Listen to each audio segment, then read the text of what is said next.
Гостиварци од денеска со 24 часовни блокади на патот кон Русино нема повеќе да дозволуваат сметот да се носи во депонијата.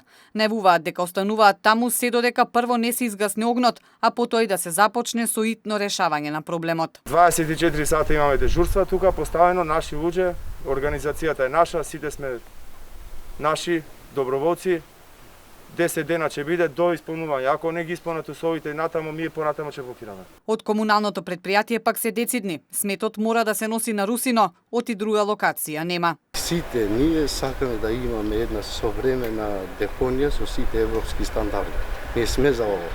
Значи, фактички додека немаме таква депонија, ние сметот на гостивар и гостиварчани мора горе да го носиме, нема кај да го носиме во град. Замислете 2 дена да не работиме, ние што ќе се случи во град. Депонијата Русино се уште константно гори загадувајќи ја целата гостиварска околина. Мирис на чат и смрдеа се шири постојано веќе со недели. За сега нема никакви најави за решавање на овој деценијски проблем. Надлежните и натаму си ја префрлаат меѓусебно вината и одговорноста.